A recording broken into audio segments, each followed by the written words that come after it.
Assalamualaikum. Hai sahabat Suara Kisah. Semoga hari ini kita diberi kesehatan dan kelancaran rezeki oleh Allah Subhanahu wa taala. Kali ini kita akan mensuarakan sebuah kisah lucu yang terjadi di antara 3 orang anak yang bersahabat sejak kecil. Bagaimana kisah selanjutnya? Kita langsung ke TKK. Suara kisah dimulai dari sebuah desa yang indah bernama Desa Desus. Di desa tersebut hiduplah 3 orang anak yang bersahabat dekat dengan nama masing-masing bernama. Anak yang pertama bernama Cugan, anak kedua bernama Jamal, dan yang ketiga bernama Pido. Cugan dikenal dengan seorang anak yang introvert, tapi paling ganteng dan pintar di antara teman-temannya. Jamal dikenal sebagai anak yang paling pemberani di sekolahnya, sedangkan Pido dikenal sebagai anak yang gampang marah. Pada hari ini mereka sedang asik bermain di depan rumah Cugan yang sederhana namun bersih. Mereka sedang asik bermain baris berbaris seolah-olah mereka adalah anggota tentara dan polisi.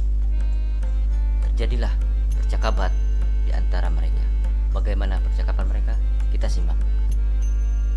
Mal, kuperhatikan kau kemana-mana sering membawa tongkat kecil itu di tanganmu. Apa yang membuatmu tidak merasa risih dengan tongkat tersebut? Bahkan kemarin Pidau tidak sengaja membuangnya, kau pun marah-marah. Padahal kau tahu teman kita satu ini lebih garang daripada Tuk Gahar di kampung sebelah, ucap Cugan. Lalu Pidau pun menimpali. Iya loh Mal, baru itu wak tengok kau marah-marah sampai warna ungu kupingmu. Saking kesalnya aku lihat. Ada apa sih kawan dengan tongkat dekil itu? Jamal pun menjawab. Nah itulah kawan, kalian tidak tahu sejarah tongkat ini. Lalu Cugan pun menimpali. Ya bagaimana kami tahu kalau kau tidak beritahu kami sejarah tongkat itu? Panjang sejarahnya ini, kalau dibuat sinetron mau 750 episode lah, ucap Jamal. Lalu Pidau pun menimpali. Sekarang loh, kau harus ceritakan kepada kami daripada aku buang lagi nanti tongkat kau itu. Jamal pun marah. Enak aja kau Pidau.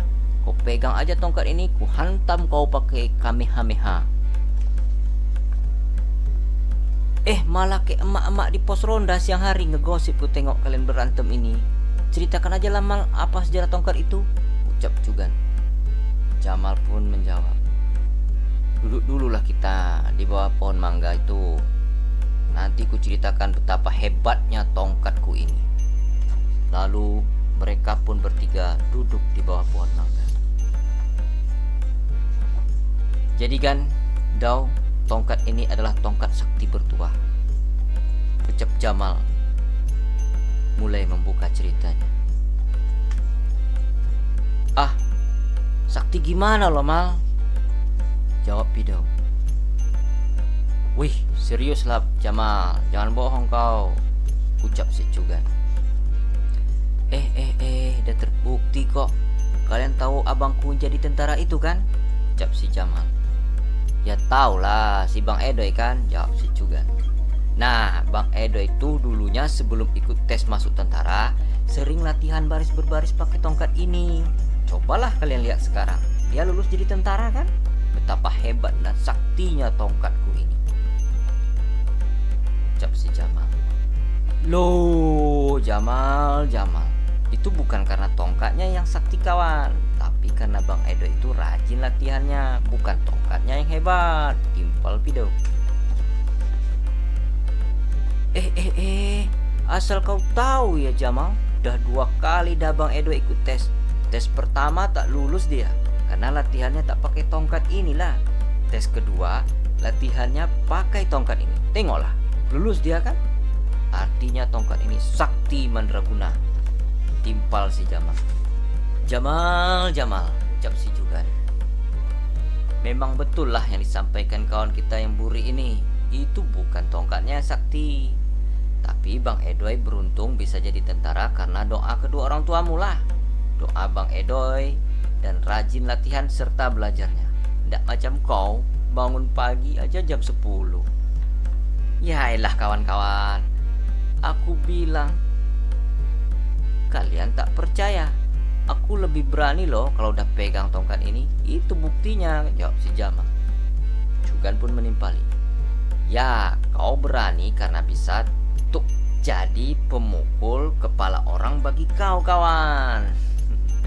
Kalau cuma seperti itu ceritanya, aku juga punya periuk sakti di rumah lo, kawan. Kalau kau bilang tongkat kau itu sakti, kata si Jugan. Periuk sakti? Jawab Jamal heran. Macam mana pula lah itu, kawan? Jugan pun menjawab. Kalian tahu kan nenekku dulu 2 hari sakit perut. Jadi kakekku mencari daun-daunan di dalam hutan untuk direbus dalam periuk itu. Kalian tahu apa yang terjadi? Nenekku sembuh setelah minum air rebusan daun tadi di dalam periuk itu. Bagaimana? Gak saktinya kan periuk nenekku itu? Ucap si Jugan. Sakti kepala otak kau, kawan. Dan jelas itu karena daun obat yang kakekmu rebus di dalam periuk itu. Makanya nenekmu sembuh, bukan karena periuknya sakti, ucap si Jamal.